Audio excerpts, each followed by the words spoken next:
valve springs aren't blowing out and hitting the bloke beside you in the ear.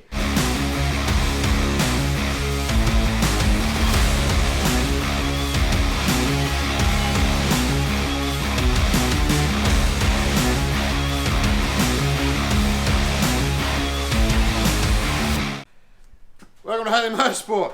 Today we're putting this camshaft in this old 302 Cleveland for the race truck. We've run out of parts for the wingless. I'm waiting for some more stuff to turn up. I was kind of hoping to have that back together this weekend, but that's probably not going to happen. Still got to film another couple of videos for the Wingless Association on that, but we'll sort that out. But today I'm going to carefully slide this dirty big lumpy camshaft into this block without ruining any bearings. What have you done to your finger? Tried to fix the transporter the other day, putting some fresh kingpins in, and we put the kingpins in. That went really, really good, except for the fact that I got the pin and the bush caught between my finger and took the side clean out of my finger. But anyway, that's what happens. These Clevelands have got a habit of new engines when you're putting new camshafts in and wiping the cam lobes out. So trying to get plenty of lube on it. Slot that in.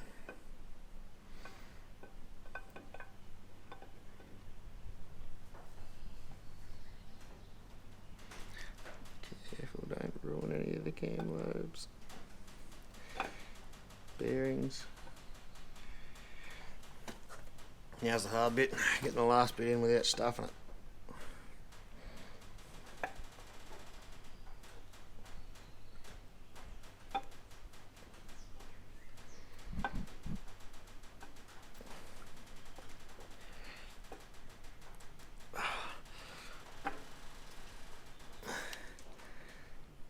Look at that. Perfect. Now that camshaft's a Crow cam.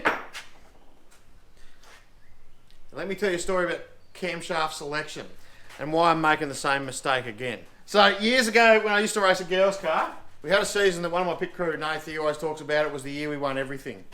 I think we won something like 8 or 10 nights, every heat and final all in a row. Never lost a race. Things went really, really well. We were running really well in the club championship. Things were going good. And then biggest race of the year, our Vic title. Got a little bit excited the night before and give it a bit of a super tune. And smoked the piston in the first heat. So we were out for the night. Most important race of the year. That's always how it works. Anyway, a mate of ours lent me an engine, a 15-year-old race engine out from under that we dragged out from under his bench. We threw that in the car, continued our winning ways for the rest of the season, and I built a new engine for the next year. Funny story, that engine that we dragged out from under a bench and I kept winning with, that was an old mate's old engine, was nowhere near the old engine that I pulled out. Like, it was not as good as my engine, but it was still pretty handy, still did the job for an engine old clunker that we dragged out from under the bench. That particular engine is back in his race car, and his son's now driving it and still going around all right. I was sick of walking around the pits and listening to my near standard sounding engine just sitting there idle, and everyone else was banging and farting and carrying on, and thinking that I'm probably leaving some horsepower on the table. Another Crow cam, but a little bit more aggressive one. The old Holden 6. I've still got the camshaft in there. Threw a new cam in, big lumpy cam compared to what I was running.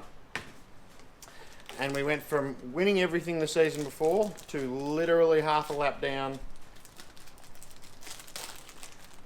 every race for the rest of the year, the following year. That is until the last race of the year. It was a two-day show, and I went out the first day and I was getting that frustrated with getting beaten badly that I decided that stuff this, and I had enough. I brought it back here at bloody 3 o'clock in the morning and threw the old camshaft, the old original camshaft in that I pulled out of the car just to try something, and went straight back to winning the last 3 heats of the night. I won. So the moral of the story is don't go too big on your camshaft. Try and get away with the smallest possible camshaft you can.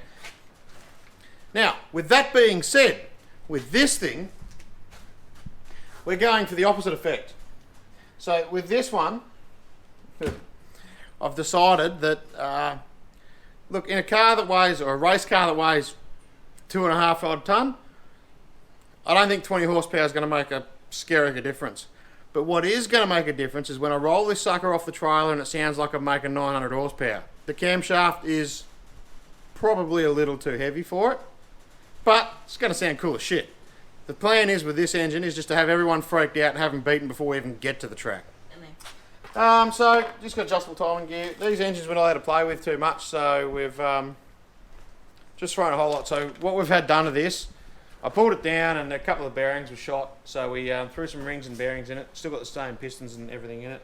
Zero deck height, as you can see, the pistons level on top of the block, just to bump the compression up. Knocked 20 thou off the deck. Also knocked 20 thou off the head, so we've got plenty of compression, probably a little bit too much. I miscalculated slightly. I was sort of aiming for 10.5. We've got pretty close to 11.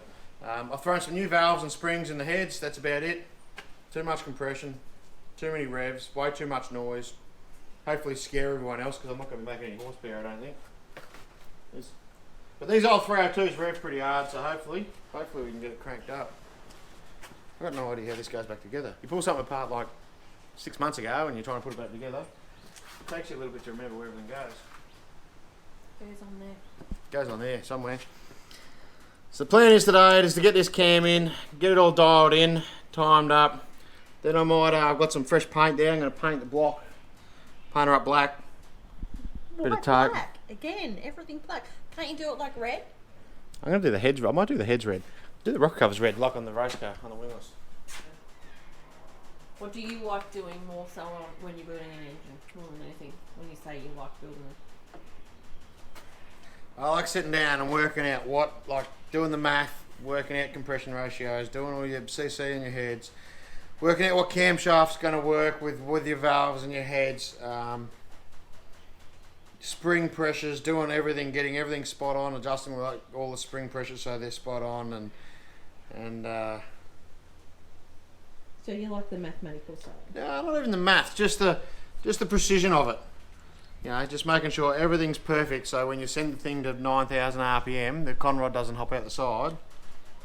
Doing everything you can when you're putting it together to make sure it's going to stay together, because you know when you get it together, you're going to do everything you can to try and make it come apart by itself. So, that's sort of what I like to do. When she's bouncing, valves are bouncing on the high line down the back straight, there's no conrods coming out and valve springs aren't blowing out and hitting the bloke beside you in the ear. Even though you want him to think that's what's going to happen and shit himself, you don't want it to actually happen. All right. It's not Well, quite the answer I was expecting. Well, it is what it is. That's what I like about building engines. So, that's it for today. While I finish putting this sucker back together, mask it up, get some black paint on it, should be ready to run. Hopefully get my heads back together tonight and get them on. So, when it comes to camshaft, do as I say, not as I do. And we'll see you all next time.